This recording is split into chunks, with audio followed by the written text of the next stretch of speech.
আমাদের শেখাবো direct and indirect স্পিচের সেকেন্ড পার্ট,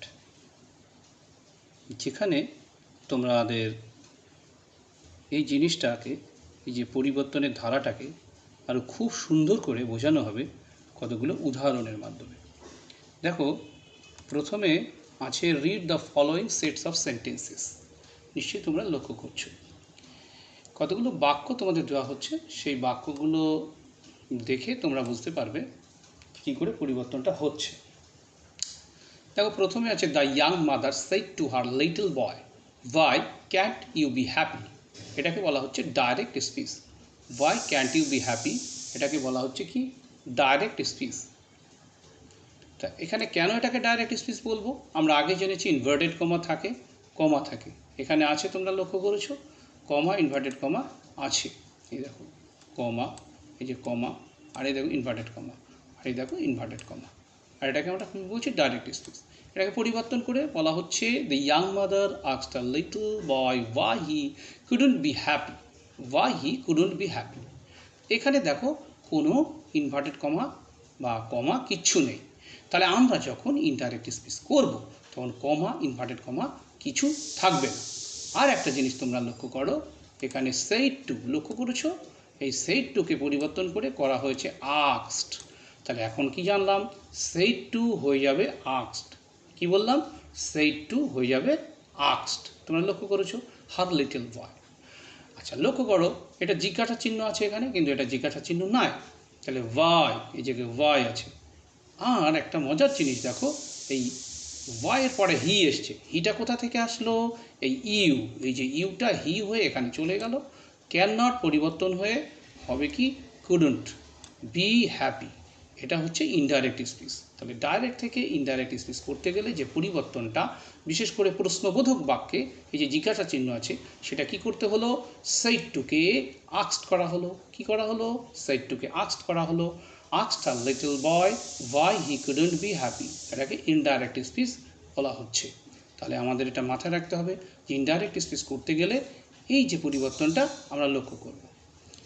এইটা করলেই আমাদের কিন্তু ইনডাইরেক্ট স্পিচ হয়ে গেল প্রশ্নবোধক বাক্যের ক্ষেত্রে। এবার তোমাদের কিছু ডিরেকশন দেওয়া হচ্ছে, লক্ষ্য করো কি বলেছে। যে আচ্ছা দাঁড়াও, মুছে নিই। কোশ্চেনের ক্ষেত্রে আমরা কি করব? এই যে ভার্ব যেগুলো ব্যবহার করা হয় সেড টু, সেটাকে আমরা করব আস্কড। সেটাকে কি করব? আস্কড। এই যে আস্কড করবো সেটাকে। আর কি করব? ইনকোয়ার্ড। আস্কড আর ইনকোয়ার্ড করব। এবার আমরা চলে যাব second sentence. The statue said to the swallow, please give her the sapphires remaining in my other eye. এটাকে ডাইরেক্ট স্পিচ।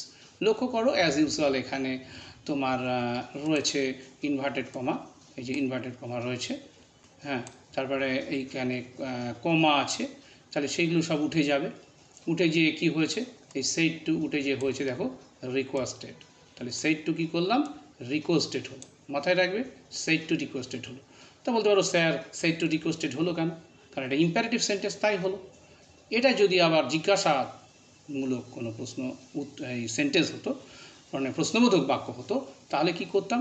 তাহলে ওটাকে আস্কড করতাম। এই যা লেখা রয়েছে আস্কড হতো বা এনকোয়ার্ড হতো। কিন্তু এটা হবে রিকোয়েস্টেড, কারণ প্লিজ দিয়ে শুরু হচ্ছে, বোঝাই যাচ্ছে ইম্পারেটিভ সেন্টেন্স। অনুরোধ করি তো আমরা প্লিজ বলে, তাই না? তাই সেই টু হয়ে যাবে রিকোয়েস্টেড দ্য সোয়ালো। আর এই যে টু, আমরা লক্ষ্য করো, এই যে টু, এই টুটা তোমার হয়ে গেল এইখানে। এখানে কিন্তু দ্যাটের ব্যবহার হলো না, মনে রাখবে। দ্যাট হয় না কিন্তু এখানে, কোনো কানেক্টিং লিঙ্কিং ওয়ার্ডস কিন্তু দ্যাট নয়, টু, সেটা ইম্পারেটিভ সেন্টেন্সের ক্ষেত্রে।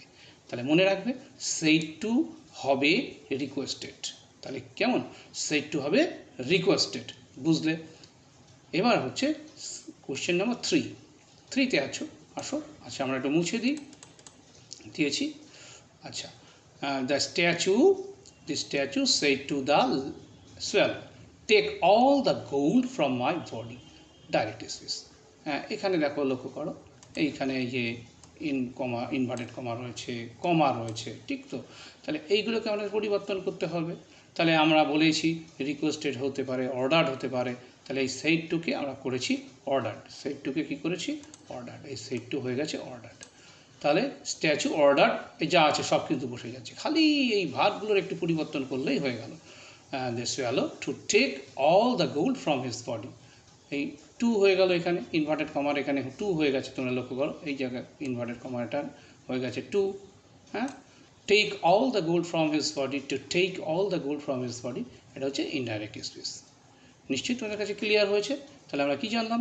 In reporting comments and requests, the direct speech is introduced by verbs expressing comment or request like ordered and requested, মানে এটার মানে বোঝাচ্ছে যে তোমার এই সব ভার্বগুলো সেই টুগুলো হয়ে যাবে অর্ডার্ড, হয়ে যাবে রিকোয়েস্টেড, হয়ে যাবে প্লিডেড, যেখানে যেমন প্রয়োজন সেটা করতে হবে। আস্তে আস্তে উদাহরণ করতে করতে তোমরা ব্যাপারটা বুঝে যাবে।